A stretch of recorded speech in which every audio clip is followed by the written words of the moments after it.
What's up, everybody? This is FantasyInsiders.com, Insiders TV. My name is Soccer Dave, David Kitchen, and I'm not wearing pants right now. We flew through Cincinnati, and we all got really happy. Grabbed a bowl of that skyline chili along the way. Then we rode on into Canton, scared the hell out of Marilyn Manson, and the party started happening. Hey, hey, hey. And in the middle of a Charleston night, we ran into Jessica White, and a little moonshine got us right plumb smack insane. And we're coming to your city. Gonna play our guitars and sing. Oh, man, good stuff. It is Friday night. You know what that means? It means that we are coming to your living room, bedroom, bathroom, maybe. I don't know. But anyways, this is the College Football Friday Night Show. Joining me is Ben Pritchett, a.k.a. Natural Slugger, the man, the myth, the legend. Another 8,000-word article.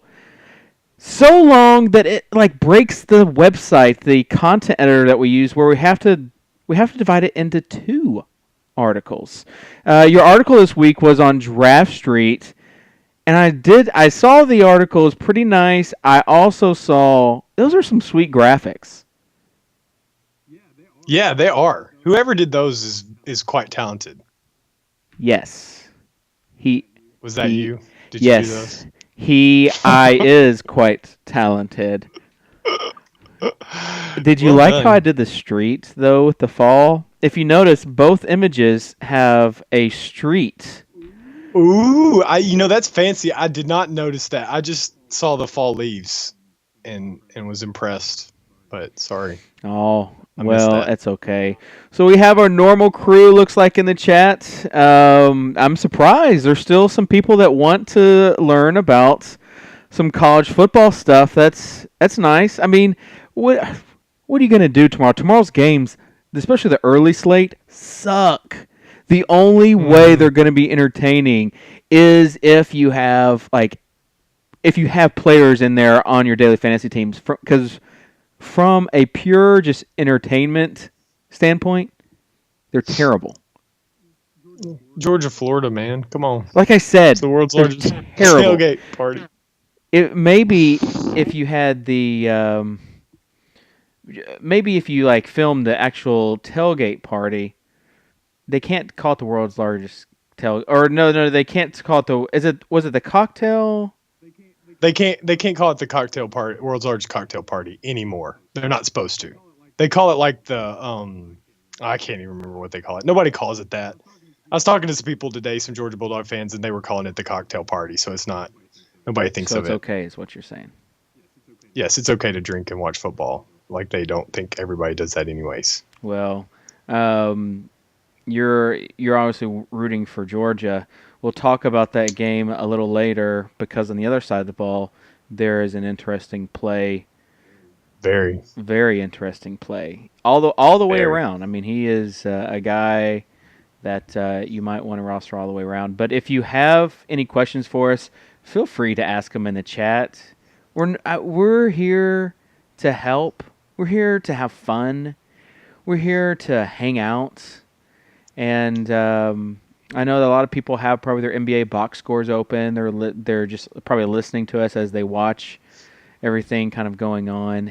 If Gordon Hayward goes nuts, just let me know because I have him in the Fish Cake King Challenge, the only guy, and I think he's going to be my saving grace. So I'm trying just to maintain a little bit of credibility in there after Reggie Jackson stripped me of it tonight on Draft Street. But enough about me.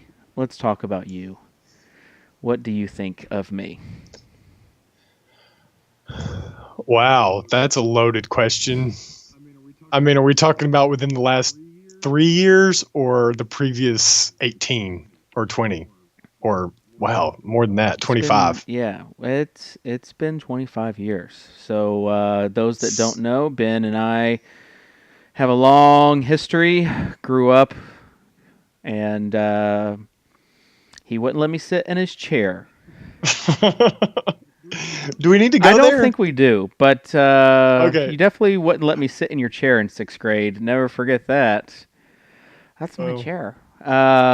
Let's not talk about that. Let's talk about the Draft Street article that you did.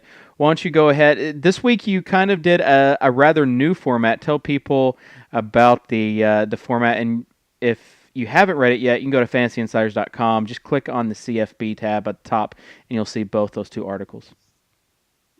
yeah, I wanted to switch it up because it gets a little boring for me to write the same kind of article that just ranks every single week. So I try to switch it up every time I write. I try to write a little differently. If you've noticed with FanDuel, I've started to cover all the slates and mixed them in and tried to rank them even with the slates in mind, which is fun for me. I'm a dork like that. But when it comes to this week's Draft Street, I wanted to kind of make people be able to use my rankings to build lineups, which is what I hope everybody's really trying to do. I mean, that's the goal. And so I felt like I was writing a lot of articles where I was ranking guys in the middle that I really didn't like or really wouldn't roster. So I decided to eliminate that and go more for pricing tiers and try to keep the focus down to 3 players for quarterbacks. I think I did like 5 or 6 for running backs and wide receivers. With Draft Street, with that utility and 3 running backs become more important than wide receivers, but they do have the full point PPR, so it kind of equals out the playing field on whether you should use the value of the wide receivers or not. But either way, I wanted to make sure people were able to use these rankings a little bit easier. I think I was muddying it up with just throwing, top tier guys that weren't actually going to be rosterable, but would have good games. I didn't want to make my rankings look soft or weak. That's the last thing we want. Our weak and soft rankings. That's right. That's my motto is don't have weak or soft rankings. We did have a person in the chat, Mr. TMH Sport, and he says the only reason why he's here is to hear you admit that you're wrong on Duke Johnson. Did he say that? He did, and I feel your wrath and your anger, TMH, because I was the same way with him. And he gave me this load of bull about what's his face? Not Storm. There's like too many people named Storm, and I'm getting it mixed with Miami. Who's the backup running back that you said was going to get more carries? That's going to bother. He left my brain. Okay, he'll come back. I'm sure someone will mention it, but. Yeah, and it's funny because now he's playing Florida State, and then you decide, well, hey, I just thought of last week against Wake Forest. I'll go ahead and put him in this week against Florida State. It was Dallas Crawford. Yeah, by Dallas. the way. I knew the first name was a noun. Dallas and Duke, it gets confusing. So, I mean, really, in that game, I could have never in a million years projected 30 carries for Duke Johnson after getting hurt the week before against North Carolina. I mean, if you projected that, good for you, because you are on it and you deserve all of the money you won last week. But, yeah, I couldn't do that, especially after the solid game Dallas Crawford had in his absence, and Dallas Crawford scored a lot of touchdowns this year. And everything I'd been reading is that Dallas Crawford is the future. But I mean, I know they're both sophomores, but man, I will admit when I'm wrong. I want to be the guy that can admit when he was wrong, and I was wrong about Duke Johnson. Love his skills, always have been behind his skills. Was afraid of his opportunities. And stop the presses. Can we roll that tape back to when you said I will admit when I've admitted when I was wrong about a lot of guys. And this is a really bad wrong one. And I feel like I am going back on a limb the other way by putting him at the top of my middle tier running back rankings this week. I feel like back on a limb the other way is not the correct analogy to use. I don't know, just something about back on a limb the other way. I don't even know. Like you were like mixing No like mental two pictures. or three, two or three analogies, and it just doesn't sound right. Okay. So I need somebody in the chat to text to Dink. He says, "True story. I'm in a bed and breakfast, and wife is asleep next to me in bed, so I can't turn on volume. Can you guys get Tuttle to be a stenographer?" Um, that's like a party foul. Him not bringing headphones. It's But true. if he It was is. listening to us, he'd be giggling too, and it would probably get on. Stop. No. Okay. So if someone could help Dink out and just let him know what we're saying, that'd be great. Let's talk about some of the games. The poster boy, your quarterback Brett Hundley struggled a little bit against Oregon, but who doesn't? And he's playing Colorado. Only 14-6-4-0 on Draft Street. That means he's gonna probably have a pretty good night.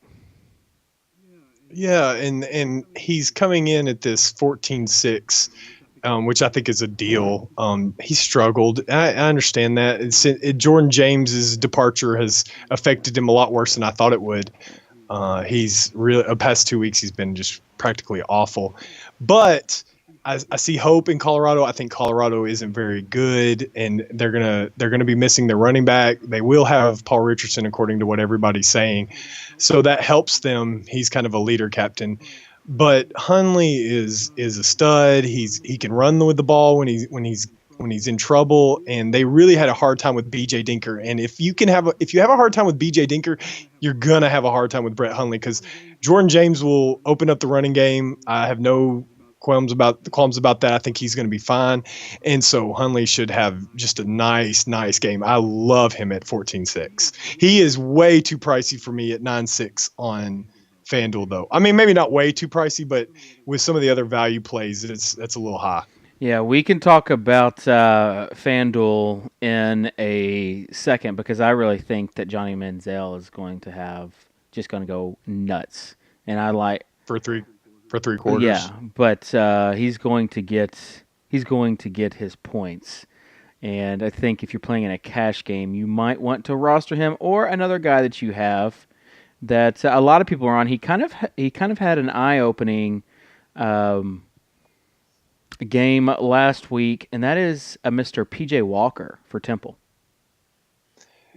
Yeah, we kind of got on PJ Walker because of Grant from Fanium, CEO from Fanium. Nice hat plug. He's getting plugs all over the place on our shows. But he actually, when in private chat, he just was kind of talking to me, whispering to me about PJ Walker, and and I was like, let me take a look at him. I did a little research, and he's kind of made his way into my rankings, I think, every single week since Grant mentioned his burst onto the scene in that game. And he's impressed. I mean, he had his best game last week against a weak defense. He gets another equally weak defense. Well, actually a worse defense. Rutgers is the worst pass defense in FBS, worse than all the other no-name FBS schools. So he should have every opportunity to put up big scores again. I'm sad, very sad that Robbie Anderson isn't in the player pool on Draft Street, because I was kind of hoping, because he blossomed last week, and I can't use him. But I still think he's going to have just a crazy good game. If he wasn't a freshman, I'd like him more. I think that still factors in. It's an away game. Some crazy things could happen. It makes me get a little scared. But Rutgers is weak on the secondary. They had to pull in their third wide receiver to be a corner now. So their third ranked wide receiver to be a corner. So that's tough. That's good information. Bringing in whenever you're doing that. It's like when Cal was bringing people in over there. When you're bringing offensive players this late into the season over on the defensive side of the ball, you're going to have trouble with you. I mean, that's just like the biggest red flag that your secondary is in serious trouble. He apparently played safety in high school. That guy. I can't remember his name, but he was their third leading guy in receptions, and I think like fourth or fifth in yardage, and they pulled him. He's going to be playing corner. Yeah. It's crazy. You talked about, well, let's get to some of the other high guys off of Draft Street. I'm not talking about Justin Blackman type. I'm talking about the other high price salary guys. Braxton Miller against Purdue and BJ Dinker against Cal. Speaking of that terrible secondary. Yeah, I think, now this is my bold prediction of the week. I think the Ohio State-Purdue game is going to be closer than people think. But I think it's going to be more of a shootout than a low-scoring game. But yeah, Braxton Miller's a stud any week. I'm hoping that he doesn't take too many carries from Hyde because I like Hyde a little bit more. But either way, I think they just have such a great offense that they're going to be generating points. And Purdue had a little trouble with some running quarterbacks early in the season. And Jordan Lynch, they stopped the run, but they weren't able to stop the guys from passing, which I think that might be the same thing they deal with Miller. They'll stop him from running, or they'll focus on the running, and they won't be able to stop the passing. BJ Dinker, almost 200 yards last week. You can't, other than Jordan Lynch, I don't think anybody's rushed for that many yards, and he is throwing the ball well. He's doing everything it takes to make Arizona relevant, and Cal is awful. So if they're awful against the pass and he can run a little bit, it's a match made in heaven, even at 15.1K. Yeah, you take a look at at what Vegas thinks, and they have, even though Ohio State is playing on the road, Vegas has them crushing Purdue, but their road total of being around 44. And then I'm trying to. It's a 32-point spread. Yeah. Yeah, I think Purdue covers. I think it'll be a 3. I mean, I know saying the close game, I'm thinking like 18 points. Yeah. An 18-point loss. I think Purdue covers. Scores 20-something. Do you points. think Texas A&M scores 60 points like Vegas has them? How many what do they have? Total, they have the highest total of 76, but they're also a 45.5-point favorite. I would take Texas A&M on the over. Man, that does mean though that that might mean that you look at one of those the backup running back, not Molina, but can you tell me who the backup running back is for? Trey Williams is the one that's come on. He's the one that's bust on the scene. Yeah, he also fumbled a bunch against Vanderbilt and got a little bit in the doghouse, but he's gonna have some room to run, especially if they start running the ball. There might be even like a third string running back that you can plug into that.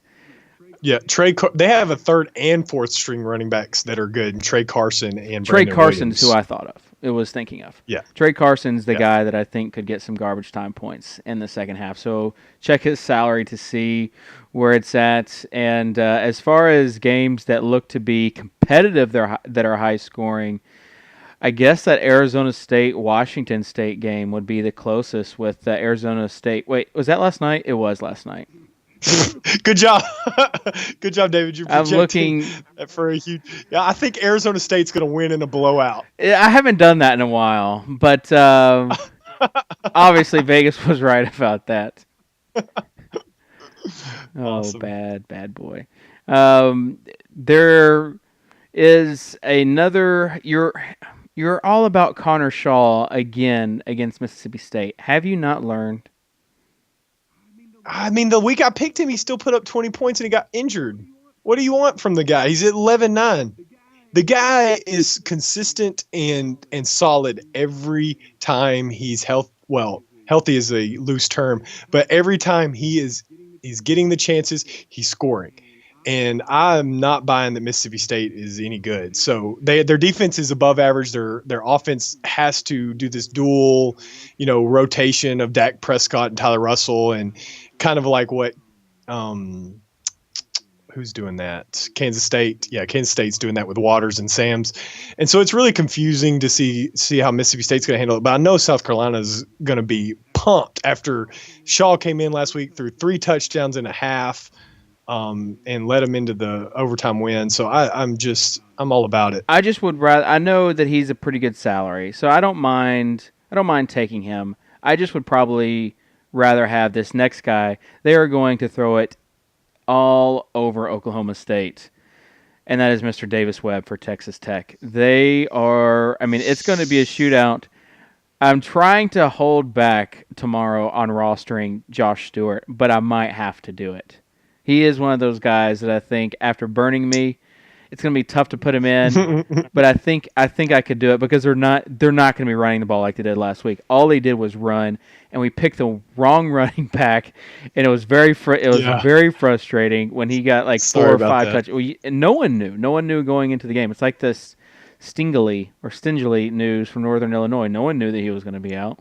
So that's what college football knowledge is power. As far though as that Texas Tech Oklahoma game, Davis Webb, he's got a lot of options, and you're talking about not just tomorrow, but it's like who wants to step up? Eric Ward, who's the second receiver that they have?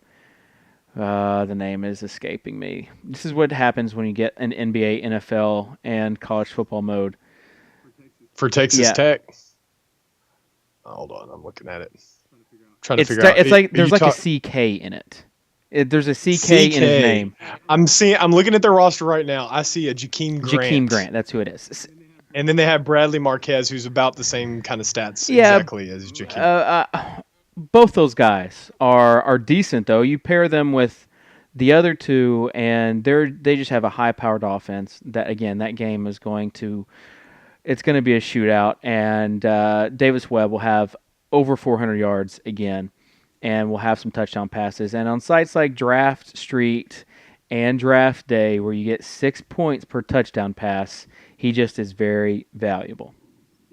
Yeah, I avoided him last week. I was kind of waiting for Baker Mayfield. I mean, if you look and search and read news about the Texas Tech quarterback situation between these two freshmen, and you read a lot of fans want Baker Mayfield back. They don't believe in Davis Webb, even though Davis Webb has been much better than Baker Mayfield was. Baker Mayfield had like 2 good games, and the rest were kind of bad.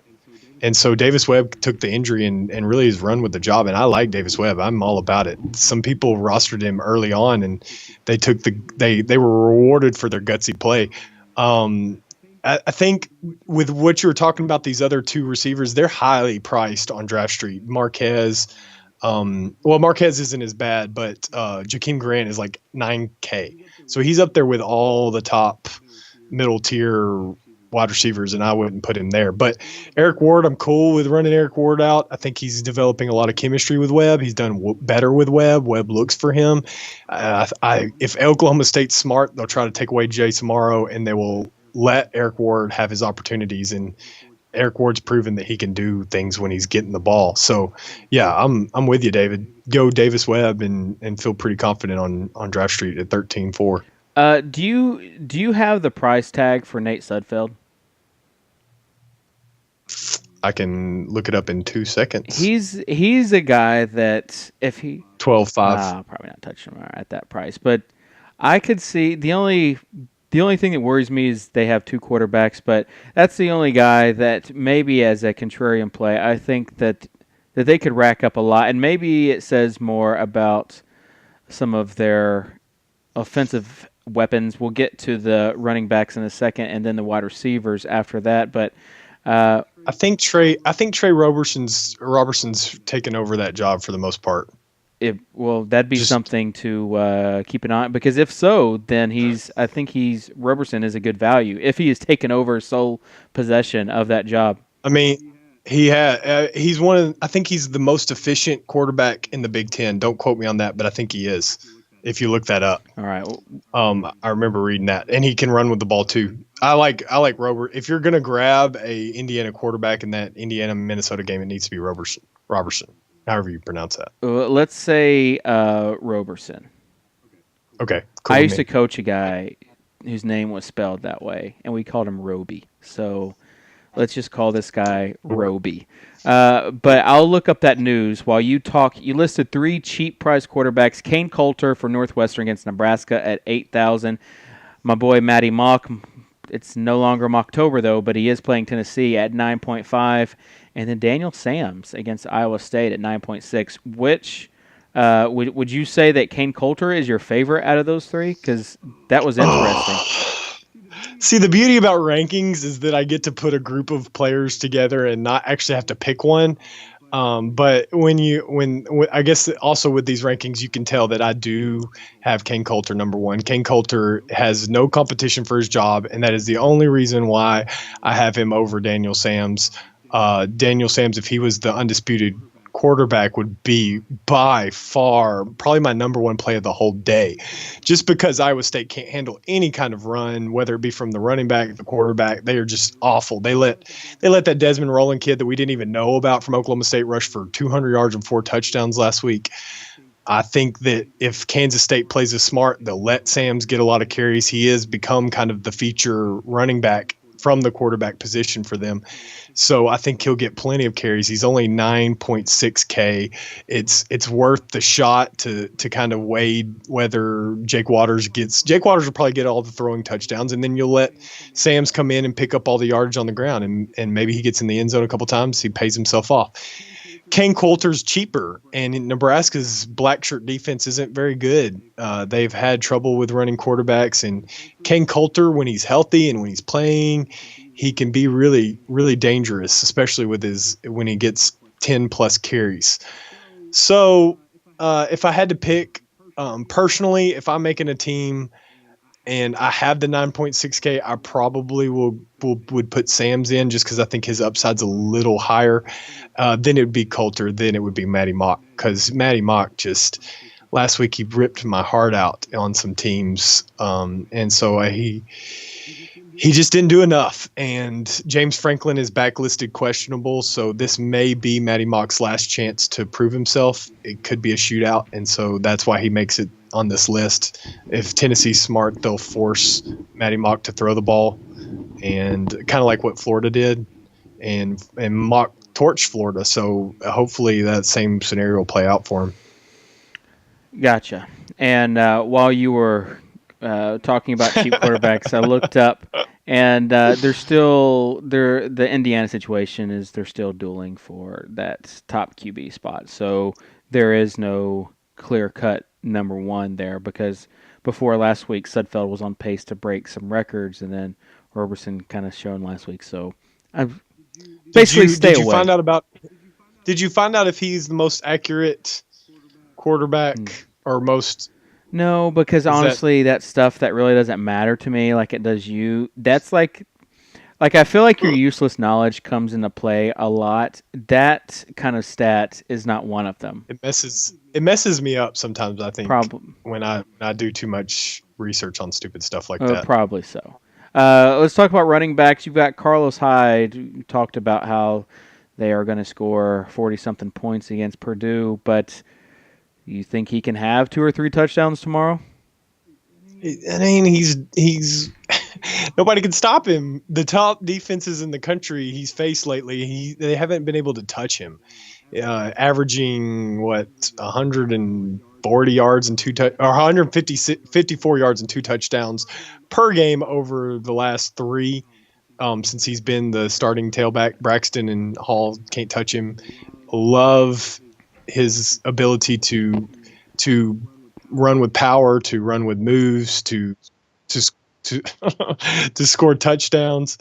And so, yeah, Carlos Hyde is almost a must play every single week, and he's a little bit cheaper than some of the other guys. So get on it. Get on it. Right. You got Mike Davis, number 2, South Carolina versus Mississippi State. I mean, you really must like South Carolina if you're putting Connor Shaw and Mike Davis in there. Maybe a touchdown pass to Mike Davis. Is that what you're thinking? Yeah, I think it's a home game for South Carolina. They're pretty pumped. They can still win the SEC East, which that might get lost in a lot of people's analysis, because South Carolina is still playing very much alive and playing for their lives. If they beat Mississippi State, the door is wide open for them to close it out and win the East because Missouri's going to lose. They have to play Texas A&M and Ole Miss. They will lose one of those games. So South Carolina should take the East. And they have to win, and Mike Davis is their best player. Last week he was targeted 11 times. He caught 10 balls. He wasn't great on the run, but he did it in the passing game. So he still scored you the points that you needed. He's 12-4, so I'm in. Mississippi State is fine, but they can struggle against the run too. So give me some Mike Davis. All right. The next three you have Kadeem Carey. He is extremely pricey. Mm-hmm. Are you worried about a blowout there? Yes, I am very much worried about a blowout. I don't know. I can't figure out Arizona. I don't know how they have BJ Dinker is a touchdown vulture, the quarterback. He's also a yardage vulture, but somehow Carey seems to get his every single game. He gets his 30 points, and he's always a threat to put up 4 or 5 touchdowns. Trust me, I know.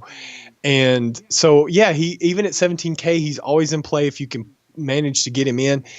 There's some really cheap wide receivers out there that on Draft Street that if you can plug in, you might be able to fit in a Carey and a Hyde and a Mike Davis and some other guys and feel really comfortable with rostering them that way, because I think there's some value in the cheap wide receivers.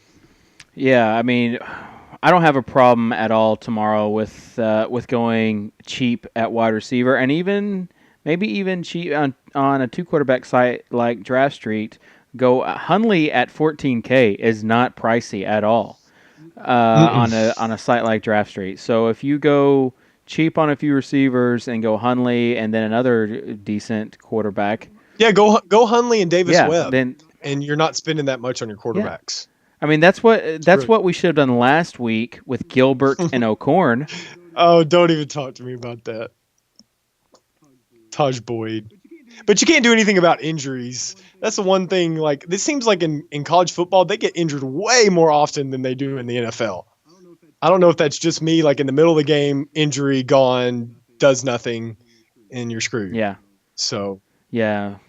Probably. I didn't want to bring it up, but you were big on O'Korn, and then you tinkered. You're a DFS tinkerer. That's why I don't play high volume, is because I am a tinkerer. You can't settle. Yeah, you get like really nervous, and you start throwing out like a million different possibilities in the last little bit before lineups lock, and that is torture. It is daily fantasy torture. I'm sure people watching some of them do the same thing, where you're just like, okay, I need to do this, I need to do that. I was talking to CB tonight in the chat, and there's a little bit of news on Al Jefferson, which caused him to come off Vitor, the Celtics center, who just went absolutely nuts tonight. And he went bonkers again. He went bonkers at the beginning of the last game. Yeah, I mean, he did, and then he disappeared. But tonight, I think he had like near 40 fantasy points. It was pretty ridiculous. So there are stories about tinkerers, and for the majority, there obviously is no way to like gauge this. But for the majority of my experience and just knowing others, and maybe it's because like it hurts more when you tinker and you lose out compared to when you tinker and like it works out for you. Like you're like, oh, cool, that tinkering works. But like when you tinker and you like realize all the money you lost out on, it's like Yelp reviews. You know, no one posts good stuff on Yelp because you just want to post the bad stuff. So that's why tinkering is so dangerous. Let's move on though to those other running backs. You've got Duke Johnson. I want to just spend a second. You got Duke Johnson and Todd Gurley. Gurley is a great option, and you have Duke Johnson in front of him. WTH. Yeah. So when it came to my research, I didn't even have Duke Johnson in the medium tier rankings until I started trying to figure out who I wanted to to put as my number 6 guy on the top tier rankings. And I was running through everybody, and I could not find a guy I felt comfortable with ranking. Because I not only take a look at matchups, I want it to have seen you play for the most part. I want to have been confident with your skill set. All the guys that I have in the top 5 top tier rankings are guys that I've watched and guys that I think have enormous amounts of skill. Duke Johnson is one of those guys that I think has an enormous amount of skill, and I have watched, and he has an unbelievable ability to cut and to do well in space, kind of like a Chris Johnson type running back. He struggles when he has to get all the carries.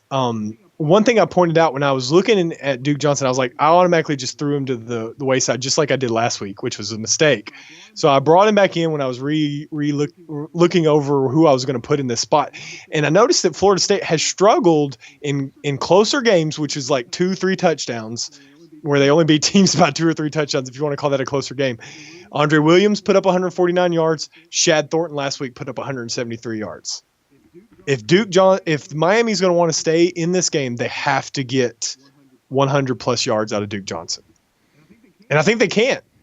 So even if it winds up being more Florida State winning by 3 touchdowns, then I think Duke Johnson still will get his points. But with that said, I think if you're betting that game, I like Miami to cover.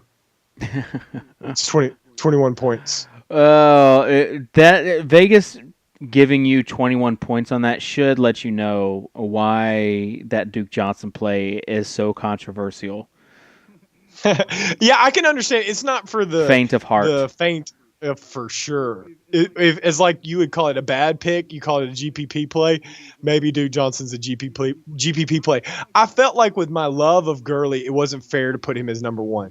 Because I am so slanted by I've watched every single carry that he has had, and I think he is one of the better backs I've ever seen in college football. Now, I don't know if the experts that do draft coverage agree with me, but I think he's a top pick overall kind of talent. All right. So we have Gurley at 9.3, just a insane price for him against Florida. Is there any worries about him not getting the full workload? Are they going to ease him back in? What are your sources telling you there in Athens? My sources are telling me that they kept him out last week. He could have played last week, and they sat him, and he apparently is very appreciative of that and feels 100%. He's practiced in full, I believe, all week. And so you've got to think that he's going to have the chains loosened on him. As bad as Georgia's played over the past couple of weeks, you have to think that they will be trying to get him the ball as early and as often as they possibly can. So Florida's defense is a little bit injury riddled. I know that they have one linebacker out with an injury that's important to their run defense. Their run defense has been really solid, but they struggled with Missouri's run. And who did Florida play last week? I can't remember, but they've kind of struggled with the running backs lately. So I don't care who Gurley's playing. I'm still playing him. He's kind of like, I think there's like 5. There's like Melvin Gordon, Todd Gurley, Kadeem Carey. I would even throw maybe Bishop Sankey into the list of running backs that you kind of look to. Carlos Hyde, every time they go, if their price is decent, run them out. Yeah, there are some pretty cheap running backs though. When you look at it, there are going to let's just talk about some of those cheap running backs. By the way, Florida was on a bye week last week. I was just looking that up. Who would they play before? That was Missouri the week before? Missouri the week before, then LSU the week before that. So okay, yeah, they let Jeremy Hill run on them a little bit too. That's who I was thinking about. I knew they had 2 running backs lately that have run on them. Yeah, so some cheap guys. Bill Belton is a guy that a lot of people have talked about. Penn State versus Illinois. He's 8.5 there on Draft Street. On DraftKings, he's 3.75, and he's a starter. And he got over 20 carries last week. And you said that there's something about a how to defend the run book for dummies. Did you just make that up, or is there really a book out there? They have a how to coach. They have a how to coach football. How for to dummies coach book. How to coach that football for dummies. Hey, you big dummy! Don't be a dummy. Uh, as far as Belton, the 8.5, and Kelvin Taylor at 5.4. Go Kelvin Taylor. Taylor's a guy that you just have to play. He's a must play on most sites. You also have Cam McDaniel again against Navy. Do you think that they'll get the ball to him this week? Actually, because he burnt a lot of people last week. Did he burn you? Apparently. I didn't run him out very much last week. I did like his price on FanDuel. It's cheap again this week. I think he led the team in rushing last week. You can't gauge what Notre Dame is going to do. I think it's just who would have known they were going to throw the ball the whole game? I had no clue that was going to happen. I would have figured you run the ball, your running back just torch USC, one of the top run defenses in the nation, and then you come into Air Force, who has one of the worst run defense, and you throw the ball all game. Okay, fine. I mean, if that's the way they wanted to play it, I mean, I'm not in game study film. Maybe that thought that was the right way to go. But yeah, I still like Cam McDaniel, Navy. They're playing at home. He's done a little bit better at home. His value comes on this one little fact, and he has to do this. He has to score. If he does not score, he does not make value. And the only reason he made my rankings is because he's 5K. I don't know if he's going to score. That's where you're gambling. That's where you're taking the risk. If he scores, then you'll be fine because he'll get his 60, 70 yards rushing. But with these games on Draft Street and stuff, you have to get that 6 points from the touchdown. You have to, and especially in college. I think it's more important in college than it is on the pro game. Yeah, he just is such a perfect fit. Some people, not even Notre Dame fans, know what Kelly is doing there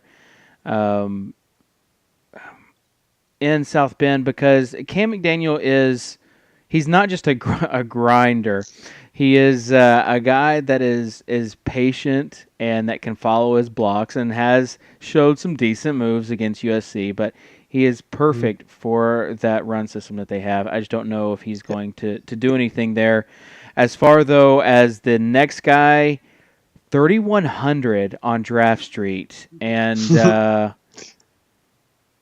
do you want...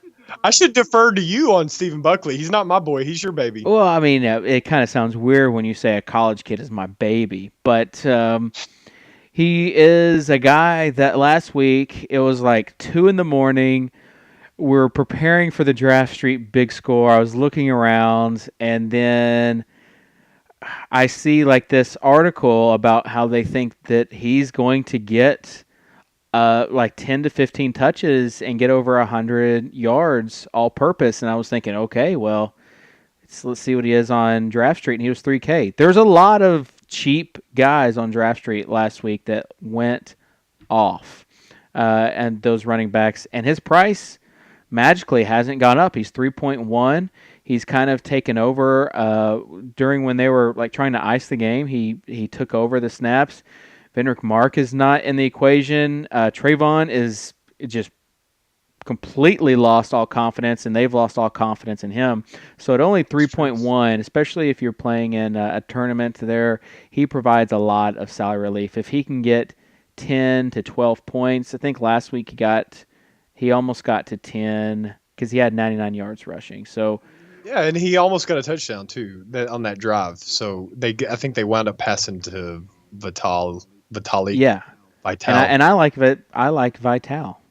He's awesome, baby. But he is. They said that they were going to use him a lot more in screens, and they didn't use him at all last week in screens. At least that I could tell from the box score. So maybe they do more of that. And he didn't catch a pass. I'm saying like targets. I'm not sure if he was targeted. Oh, okay. He had 99 yards rushing. So on Draft Street, though, he is a bargain play. Let's move on to the wide receivers. Let's talk about some of those cheap wide receivers that you have. First of all, I know you want to tell everybody, so go ahead and tell people what happened to you on Twitter. Yeah. So apparently, with my article and some of the stuff I've been saying, the wide receiver from Purdue that I put as my number one cheap wide receiver, D'Angelo Yancey, wound up following me, retweeting me. Apparently, he's enjoying the love that he's getting from me. But man, there's a lot to love in this kind of matchup and the way he's performed the 2 weeks previous to the Michigan State game. So I appreciate the follow. It's interesting to see what he'll do if he really makes a big impression in this game. Everybody will know his name because everybody will be kind of watching this because Ohio State's still undefeated. So if Purdue keeps it close, Yancey has a big game, you'll start hearing people talk about him. But he's had before last week. I mean, he got shut down by Michigan State. He only had one catch for like 30 yards, but he had 2 games previous to that with over 100 yards, couple touchdowns or 1 or 2 touchdowns, and he's a freshman. He's finally getting play. That's why he's number one. And Ohio State can't handle anybody's pass offense. They just can't. So if Purdue can get anything going with Etling and getting the ball down the field with Yancey, then it should be a good play. I will if I was trying to figure out who the cheap wide receivers are going, I'm getting Yancey across the board. That is so cool that he tweeted you. Yeah, he and BJ Knopf, the other freshman wide receiver for them, that's pretty decently talented, retweeted me as well. That basically means that you've made it. I've made it, and apparently in the Purdue locker room. So they're talking. Maybe they'll start playing some DFS, and we can get some business. Do you think that your article has been posted in the Ohio State locker room? Do you think you provided some locker room material for them? Maybe. Yeah, probably not. Okay. Wide receivers, you've got Michael Campanaro for Wake Forest against Syracuse. Very nice to see you on camp against Cuse because he can light it up. And obviously, this Wake Forest team is not the Wake Forest team that we saw in the first few weeks, but he has been probably the most reliable wide receiver in college fantasy football this season. This Wake Forest team's a lot better than the one we saw at the beginning of the season. This is a totally transformed. They're comfortable in the offense. The offense, Tanner Price is playing 100 times better than he was. He's only looking at Michael Campanaro. He's just looking there. They don't have any running game with Josh Harris except for just an occasional carry here and there. So Campanaro is number 2 in targets in all of FBS, only behind Brandon Cooks, who Brandon Cooks is the stud. Everybody wants to be Brandon Cooks. So if you can't get Brandon Cooks this week because he's playing right now, Campanaro is the next best bet. Syracuse is awful against the pass. They're 118th in the FBS. Out of 126 teams, they're 118th against wide receivers. No-brainer play, right? Right. Okay, there you go. He is priced like a quarterback, though. And that's the only part that makes me always nervous when I'm putting together these rosters is I like a lot of cheap wide receivers. He's priced like Brett Hundley. That's the only part that makes me get nervous. Don't get nervous. I don't want you to get nervous. Nobody wins when you get nervous. So you've got Camp and you've got Watkins and you've got Allen Robinson. Eric Ward, though, we talked about him. I played him 2 weeks ago, and he was an absolute dud. And then last week, he was an absolute stud after his price kind of dropped. And his price didn't really go anywhere. And on Draft Street, he's 10.9. If he can catch 10 passes, like what he probably will tomorrow, and over 100 yards, maybe a touchdown, he's in line for a big day at 10.9. He's a solid play there.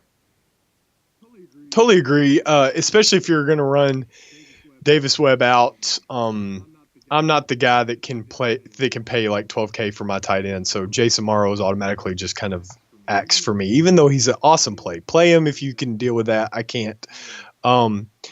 I don't think he's a lot for 10 catches, though. I think we may disagree there. I think he's going to need a big play, like a big 40-plus yard catch to really put himself as a top play. And one thing we didn't talk about with Oklahoma State, they have good cornerbacks. They've been a little suspect at times, but they have NFL caliber cornerbacks. So there's a little risk when it comes to that. If you don't feel comfortable with that, then yeah, go Davis Webb and go Jason Morrow and you'll be fine. But like I said, I think I'm trying to project what I think Oklahoma State's going to do on defense, and I'm not a defensive coordinator, so I have no idea. But I think they're going to try to stop Jason Amaro because nobody's done it. And if they want to win the game against a team that's only lost one game all year, they're going to have to stop their best player, which is Jason Amaro. Yeah, right? no, I mean, Okay. I agree that he's going to get a lot of the looks, and so you're going to see guys like Eric Ward, Jakeem Grant. I mean, Eric Ward is going to be the obvious guy that you want to look at. Something though that I've thought about with college football, and we've seen it a few times this season, is when a quarterback has a really good matchup and you want to pair him with another wide receiver, and it's like some other wide receiver coming out of the blue that catches all the touchdown passes for him. So if you're rolling out like 3 or 4 lineups in different like category of tournaments on Draft Street, I would plug in one of those other wide receivers and see what you get from it, because they're not that expensive. And if they go off, who was the guy that went off last week, the third string wide receiver for SMU? Oh, Keenan Holman. Well, yeah, that happened. I mean, he had a couple 100-yard games before that game, but that kind of happened because Johnson got injured. Yeah, well, and which screwed everybody across the whole board for sure, especially in the big score. And it screwed a lot of people. But I just think that playing the second wide receiver or playing even the third wide receiver when the quarterback has a really good matchup is not that bad of a thing to do. These medium-priced wide receivers I can get behind. Sammy Coates, Auburn against Arkansas, 8.4. Bruce Ellington at 9.8. I know one guy that lucked out on Bruce Ellington last week. I couldn't believe he played him, and he just went nuts. That guy was Mr. Tuttle. Yeah, that was a dumb play. I mean, no offense to Mr. Tuttle, but with Connor Shaw not playing, you had Dylan Thompson to just take the. I mean, Missouri's defense as a whole isn't that great, but it's decent, and so it's SEC caliber if you want to call it that. Bruce Ellington was not a smart play until Connor Shaw came into the game, and who's going to be throwing in the ball? Connor Shaw. So yeah, I'm fine. Obviously I like him. He's number 2. So feel free to. Shaq Evans, if Hundley, that one makes me nervous. Yeah, that one makes me nervous. Yeah, but if Hundley goes for over 300 yards passing, then a lot of those targets are going to go to Shaq Evans. So at $8,000, I know it makes you nervous. Don't be nervous though. Josh Stewart though, his price was down at like 6.5 or 6.6.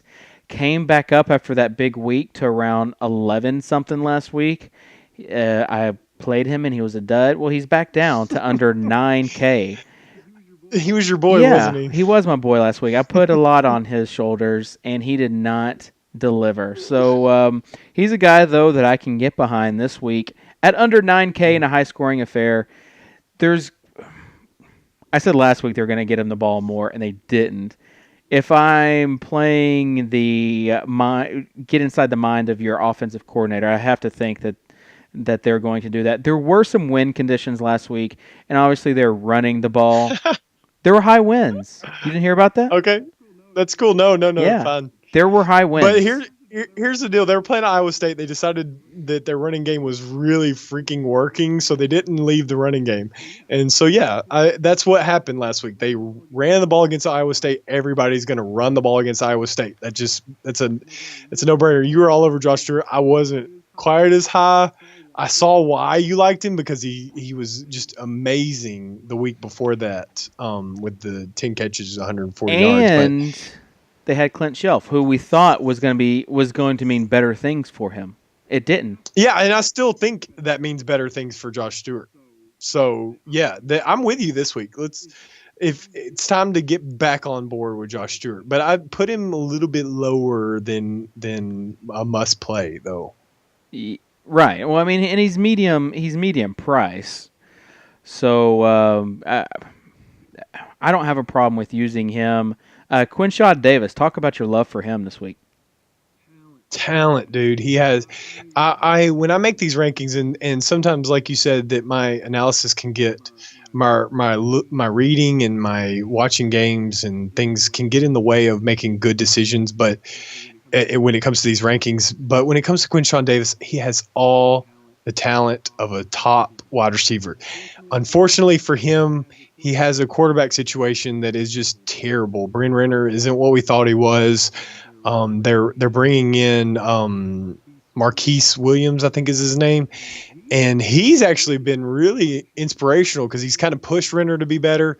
Quinshaw Davis is a touchdown machine. He kind of is like Devontae Parker for Louisville in that when they get near the goal line, if they're not looking near to Eric Ebron, they're going to Quinshaw Davis. So maybe he has to get a touchdown to really be worth the 7.5K. I don't know, just because they tend to have no clue what they're doing on a regular basis in that offense. But I like Quinshaw Davis. I think this is his game. This will be his game. He's 6'4". He can catch touchdowns. Sometimes you got to roll the risk on a guy like that. If you saw back a couple weeks ago, Rashad Green was kind of that guy. He was super cheap, but Jameis Winston was kind of finding the touchdowns in other places for like 4 weeks, and you saw Rashad Green's price plummet. But you had to know Rashad Green is the touchdown guy, and he finally wound up getting Rashad Green more involved, and now Rashad Green's almost priced out of consideration because of how well he's performed lately. And I think Quinshaw Davis is just like that. Let's talk about these cheap receivers. You already talked about D'Angelo Yancey for Purdue. You've got Quincy Enunwa, who a lot of people had rostered last week. Didn't really pan out like people wanted him to, but he's only 6.4. You've got Demir Bird for South Carolina, another one of those wide receiver 2 options I talked about that could provide some offense. Kelvin Benjamin is another guy. If you're not cheap. You're not taking Rashad and you think he could find the end zone a few times, he could definitely pay off. I want to talk your Georgia connections in Athens. What are they telling you about Michael Bennett? Can you elaborate on that a little bit? Yeah, of course. My Georgia connections. I love that. Bennett is good to go according to everything I've read. Unfortunately for him, I can't really gauge how much he's going to get the ball. He's kind of one of those hustler players that has to depend on his ability to get those grinding yards of 4 to 5 catches, 40, 50 yards. If he gets in the end zone, he's great. But he's 3K. You're not going to find many 3K options across any of the skill positions that is going to be a starter and is going to get a lot of reps. But yeah, he's back. He should be fine, practicing all week as last I checked. And so, yeah, I like him. Another guy that you didn't quite – well, let's get to Kelvin Benjamin. Like what you said, I like what you were talking about with bringing in the number 2 wide receiver. I either like to get a number 1 wide receiver with no chance of a number 2. So like Campanaro, Enunwa, those guys that don't have a number 2 wide receiver in their passing games. Or I like to get, if you're playing the GPPs or you're trying to just kind of shoot into the dark, Demir Bird and Kelvin Benjamin are kind of those guys for you this week. Because I think I'm pushing all my chips into the South Carolina basket. I didn't realize I was doing that when I was making the rankings, but when you look as they kind of played out, I like a lot of their prices. Demir Bird has been a solid deep play threat for Connor Shaw. So I would not be surprised if he has a deep play chance. He is averaging 26.1 yards per catch, which is one of the tops in the whole league for people that have gotten a lot of catches. Kelvin Benjamin's a touchdown machine. He hurt his hand last week. He still caught 60 yards and a touchdown, and he's sub 6K. So yeah, Benjamin is probably my favorite. If you're going to go with Jameis Winston, Benjamin's the guy to go with him. Just do it. Don't do Rashad Green. Don't do Kenny Shaw. I would stay away from the tight end, O'Leary. Just go Benjamin, and if that's how you're going to pair it, and then work from there. So you're saying that it's all about the Benjamins.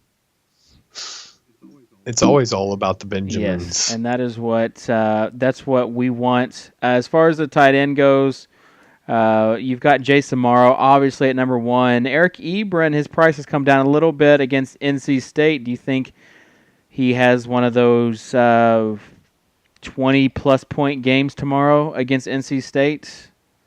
In-state rival. Do you think they're going to be putting it up to him? I think they're going to try.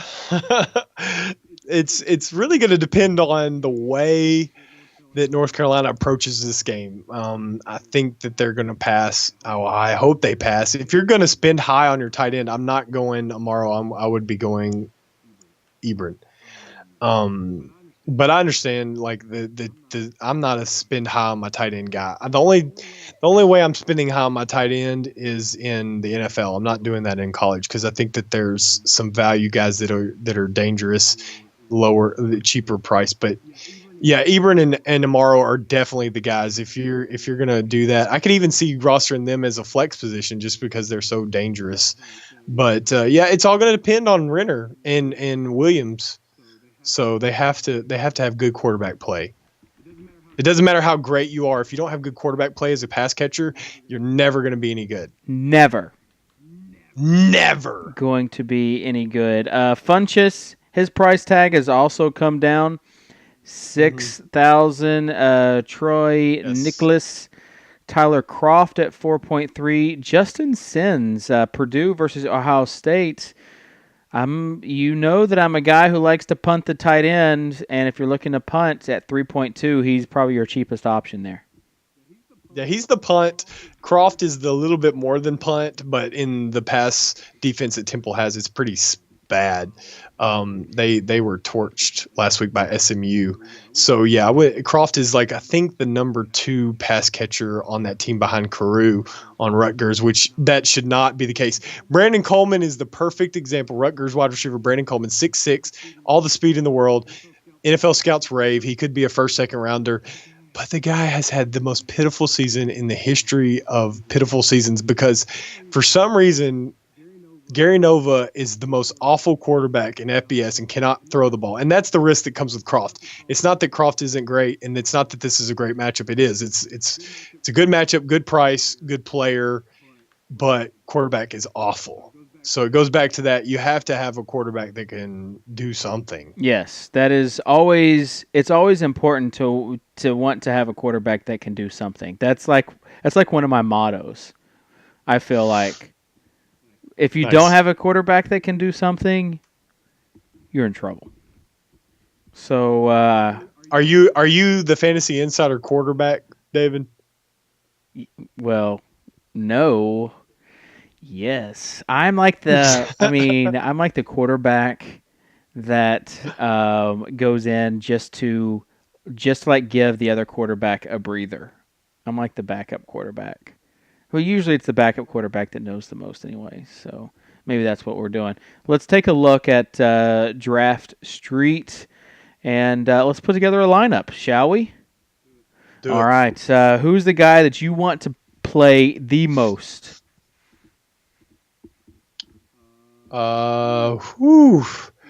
Let's go with Campanaro. Okay. And I will go with Hundley as my quarterback. Crap. That's what I was going with next. This is the same team, so we're on the same team, so you should be happy that you have him on this squad. Yes, I am happy that I have him on this on the squad. Let's go with my cheap quarterback play, D'Angelo Yancey. Let's give him some more love. The guy gave me some love. Let's give him some love. You said quarterback, but what I really knew that you meant is... Did I say quarterback? Wide receiver. Oh, D'Angelo Yancey. All right. Sorry. So let's go ahead and fill Davis Webb in there and just see what we can come up with 2 pretty studly quarterbacks. I'm down. Let's do it. All right. So next is Kelvin Taylor. No-brainer running back.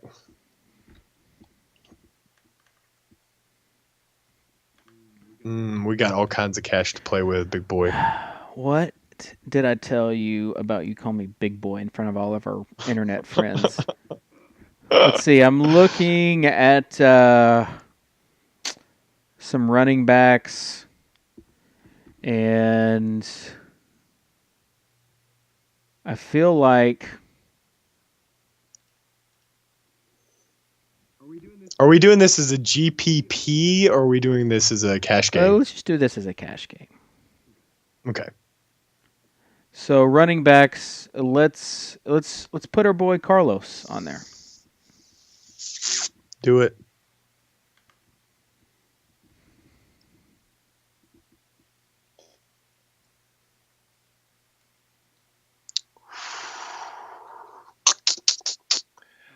All right. So we all know my love affair with Todd Gurley. I'm going to hold back on Gurley for the moment. Let's see if we can get Mike Davis in there.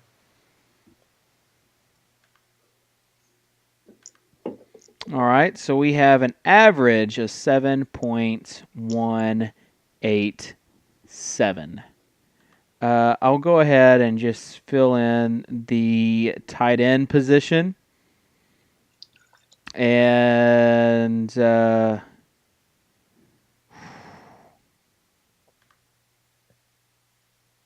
I'll go Funchess, and that will give us a little bit of room in the flex spots.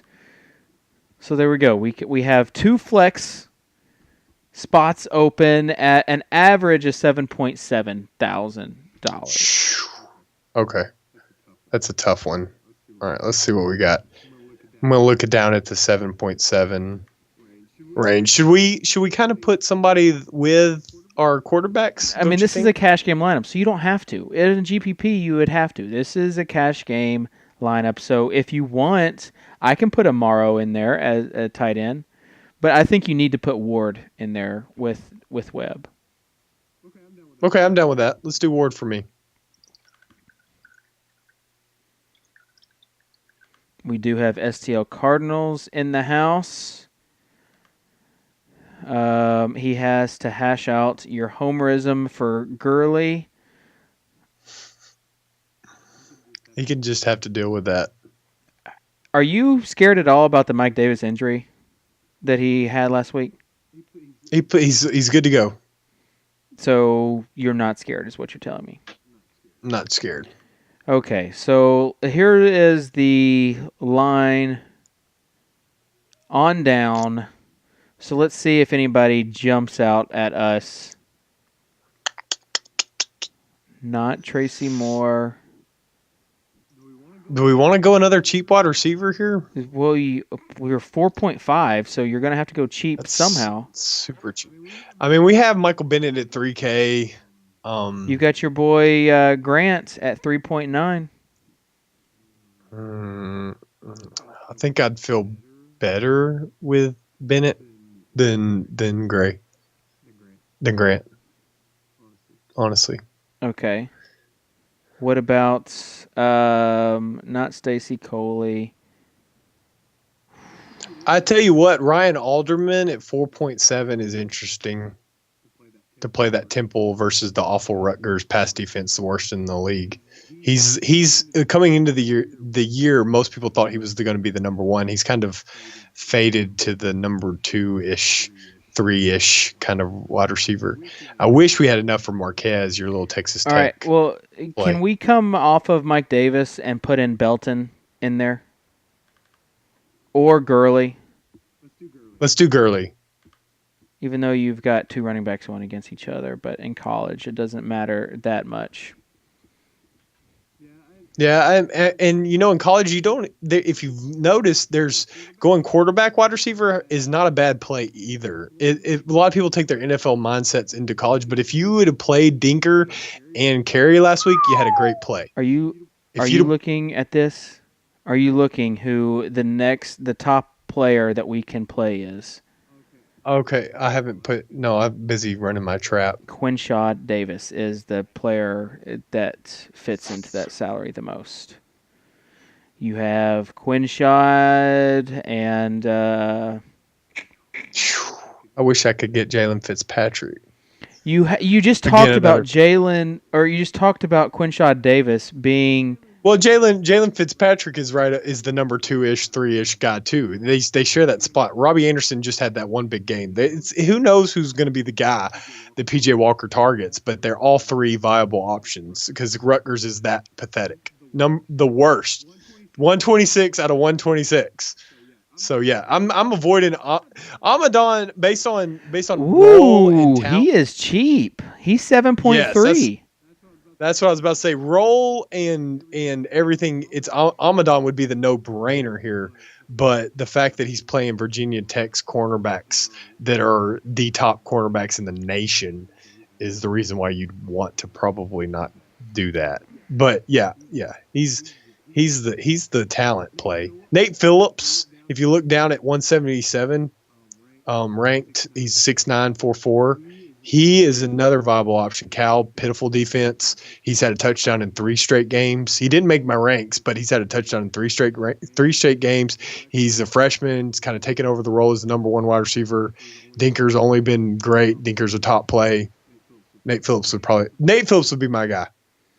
Okay. See, if I put Belton in there, then I could go Coates at 8.4. I'm cool with that too. Or I can go Evans and pair him with Hunley. If you wanted to go the GPP route, where you would have the quarterback with their top wide receiver option. I think you can do both. I think you can do Hunley with Evans for Shaq Evans for the GPPs, and then run the who'd you just say? Who was the other one? Shaq Coates. Evans. Coates. Yeah, run McDowell too. I mean, all those are really viable options. I'm not as high on McDowell as maybe some other people, but he ran for 160 yards last week while Taj Boyd was kind of dealing with his injuries, and Virginia is pathetic against the run. So, there's tons of options right there for plays when it comes to the 8.5-ish salary. So, yeah, put whoever you want there. I'm cool with. So, yeah, you're right, David. Maybe you should go Belton. It opens up a lot more options with that last one. I already went Belton. Yeah. But thank you for the heads up. But no, that's just putting together a lineup. It's always fun to see lineups being put together and the thought process behind them. G-Ring6 says, is PJ Walker a must-play on FanDuel? His price is very low, and he has an excellent matchup. I'm not sure on FanDuel if you can ever say someone like is a must-play, because there are so many options there. I guess it would just depend on the slate of games and really what diamonds in the rough you can find. There's so many games that if you do your research, you're going to find some guys that are really cheap that allow you to play higher price quarterbacks. But PJ Walker is an excellent play tomorrow on FanDuel. You shouldn't be worried at all about playing him. No, PJ Walker is the next. The only other guy that I think, as I'm looking over it right now, the only other guy that I think can rival him would be.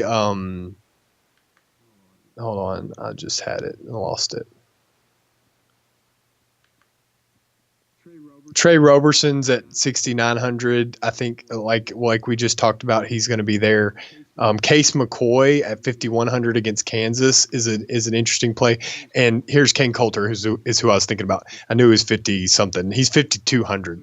So yeah, Coulter, McCoy, and Roberson are the only other guys that I think rival PJ Walker. But PJ Walker has the best matchup by far. Has been awesome for 2 starts. Unless he just hits a freshman moment, he should be great. So do it. Go with him. He's almost a must play. Well, good. I'm glad that you have given that confidence. Team H Sports says, what's your favorite early slate quarterback? Miller, Dinker, or Boyd? Dinker? On a site like FanDuel? Well, it depends on the price difference between Dinker and Miller, but yeah, I would say Dinker's my boy this week. He's really come on. There's no reason to think he beat a team through the air, and he's beat all the other teams through the ground. He beat one team with the ground and the air. He's getting his points every single week, no matter what. So I'm not sure about fan throwdown, all 13, 14K. Okay, If I have my choice, I'm going Miller. Yeah. Talent takes over And matchup. in Vegas, I think would agree with you there. We had another question from Wazoo24. What do you guys think about Nick Marshall? I mean, you obviously pumped up Sammy Coates. Marshall also can use his legs a little bit. So is he in play at all for you anywhere? Or is that like one of those GPP plays where there's a lot of other options? Are we looking at FanDuel? Is that what we're concentrating on with this call? I'm not sure. So Wazoo, if you're talking about FanDuel, let us know. Did Gordon Hayward? He just hit a freaking 3. Let's send that game into overtime, please. Sorry, I'm like reading the chat, and right beside it is my DraftKings lineup. That's pretty awesome that you can do that, David. That's what a quarterback has to do. He has to hear the plays and get the job done on the field at the same time. So you're calling the plays here, but you're also having to listen to the coaches upstairs. So it's impressive. Everybody forgets that you're the basketball guy. So to take your time away from the NBA game slate to come in here and talk about college football, I know we appreciate that, and all the other 20-something people that are in the chat appreciate that too. But yeah, with Nick Marshall, let's get on Nick Marshall. He can run the ball, yes. I like him. I really thought hard about running Trey Mason out as a possibility in the mid. I guess in the upper range. That's when I decided to rank Duke Johnson, because Trey Mason was my number 6, and I pulled him for Duke Johnson. So yeah, Nick Marshall's. Sorry, it's a Georgia Bulldog in me. Keith Marshall's the running back from Georgia that got pulled or that hurt his knee. But yeah, Nick Marshall is a great play. 6,300 on FanDuel. I kind of like him at that price. I don't know if he's the kind of guy I would want on my draft street team. I think, like you said, I think he's more of a GPP. He was play. talking about him on draft day, and he is pretty pricey on draft day. I honestly wouldn't feel good about him there. A guy that you haven't talked about, and he is cheap on a few sites like DraftKings. Are you doing the airport thing? I knew. I was going to do the same thing. I was going to do the airport motions. You know what that motion means? No, but you're the one who works at the airport, so you can tell us. It means stop and shut your engines off. There you go. You just learned. All right. Well, I'm telling you to stop. I'm telling you to stop. But Tyler Murphy, he is cheap on some sites. He's under 8,000 there on draft day against Georgia. I mean, for a guy who's like minimum salary, you take a look. I mean, just to give you a gauge of 8,000, Brett Hundley is 18,000. So do you think that Hundley could outscore Murphy by over 2 times? Probably so, but on a 2 quarterback site, Tyler Murphy is extremely interesting of a play. Yeah, he's minimum salary on FanDuel too. He's really disappointed lately. I was kind of hopeful that he would be a great. I'm always rooting for the dual threat quarterbacks. If you look, when I was looking over the player pool, I went immediately to Josh Dobbs for Tennessee, because I was like, ooh, we got dual threat quarterbacks. And Josh Dobbs is this new dual threat, running, can pass, has really good accuracy. I heard one guy make the stupid statement that he is the next Russell Wilson, which may or may not be true. I don't know. Well, we live in Tennessee, so the homerism in our state and the ignorance sometimes projects through other people and through the through radio and all that other stuff. So that doesn't surprise me at all. So Tyler Murphy, he ran off those 3 straight 20-point games. So I was kind of on him then. If you notice, I have not been on him since. And since those 2 games, I will take credit for this one. Don't pat my back too often, but I'm going to pat my back here. Have not been on him against LSU. Was not on him against Missouri, and he put up 4.6 points against LSU on Draft Street. He put up 2.7 points against Missouri. Kid is running into some tough times. Georgia's a better matchup than those two. It's kind of at a neutral site / party / home. I don't know what you want to call that Jacksonville atmosphere, but yeah, I think he has a better game, but he has to get the rushing yards in order for him to have a good game, in my opinion, on the fantasy side. He could be fine managing the game, giving the ball to Kevin Teller all game, but that's not going to get the job done when we come to putting draft street lineups in. I'm not on him. Use your money, use your 8K or whatever on one of the other cheap guys I mentioned that have higher upsides like Daniel Sams, Matty Mock, and Kane Coulter. Oh, man. Freaking Eric Bledsoe hit a 3-pointer with 0.7 seconds. Doesn't look like I'm going to get that overtime game there in Utah. Such is life. But I agree. I was listening to you. I just think that for his price tag on a site like Draft Day, where you can play 2 quarterbacks, it is extremely low, and I would not hesitate playing him on Draft Day and playing some studs there. Not at all, because I think that he is that good of value. Someone at under 8K on Draft Day. Do whatever you want, David. What am I here for? Well, you definitely. If you would have listened to me last week about Josh Stewart, then you. Well, I mean, if you want to play that game, we can go back and forth at blaming others, because I also brought up the name of Duke Johnson and you shot it down. That was a stupid play last week. If you played Duke Johnson, you got lucky. I mean, we should probably just have a segment where if for 5 minutes we talk about we just air it out. Like, I mean, I would say, okay, Ben Childs, really? Oklahoma State, really? And then you would come back at me with a name. Childs was a smart play. I love that you bring that up. Childs was a smart play. He had the matchup. I thought he was going to get the carries. It just wound up being Roland. We just didn't see that coming. If anybody had seen that coming in the big score, they would have made $1,000. Boom. Roland was worth. We talked about this. He was $3K on Draft Street, $3,700, I think. He was $3,700 on Draft Kick. He was almost worth that much in real life money if you played the big score last week. Well, I mean, that's the if no one had him, no 0%, nothing. So if someone would have been smart and had him, then that would have been nice. But alas, no one did. Anyways, that's going to do it for tonight. Oh, we did have one more question. Do you guys like James Sims this week? I'm a big Sims fan. I think he can do a lot of stuff. However, some of his touches have been compromised, I guess, if you want to say. The bulk share of what he was getting he's not getting as much. But I like Sims if his salary is really low, just because they don't have anybody else. Yeah, Texas's run defense is kind of people still think of them like they were at the beginning of the year. They've gotten gradually better as the years progress.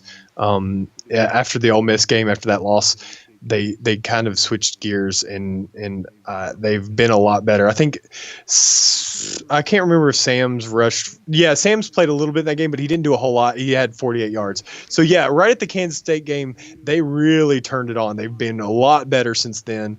If I'm not mistaken, I don't think they've allowed a 100-yard rusher since that game.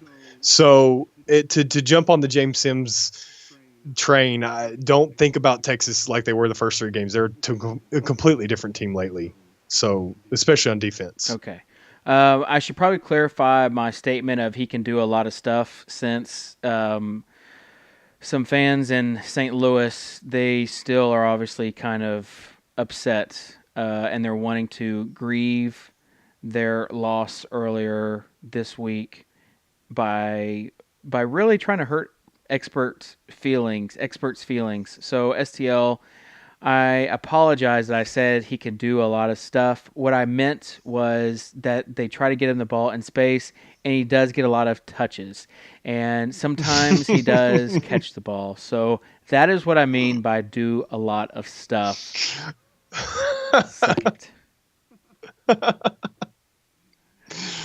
Call him out. Yes, well, that is what we do. We have a question, Gurley or Melvin Gordon. You said Gordon all day. All day. Yeah. it's if I'm not worried about price, which I'm guessing that's what Mavs is just saying which one, Gordon over Gurley. But when it comes to price, if I'm taking price into account, then it'd be Gurley over Gordon definitely on FanDuel, probably on Draft Street. Awesome. Well, Ben, are you going to be playing tomorrow, or are you just going to be just rooting on your picks that you did? We'll see. I lost pretty bad in NFL last week, so my bankroll took a pretty big hit, and I'm not. We should take up a love offering for you. Yeah, I like having my money from last year in the bank, not necessarily in my playing account.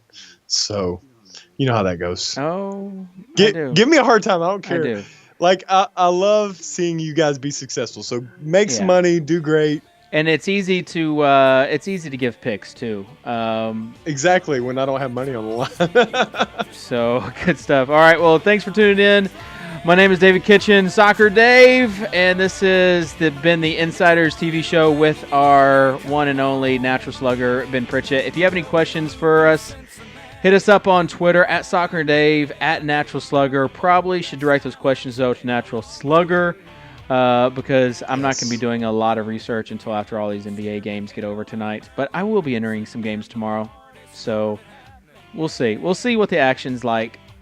I'm not holding my breath, though, for a lot of action tomorrow because there's just it's NBA season, so it is what it is. It is. All right. Well, you are bouncing your screen up, so I'm dancing. Oh, is that what you're doing? That's the time.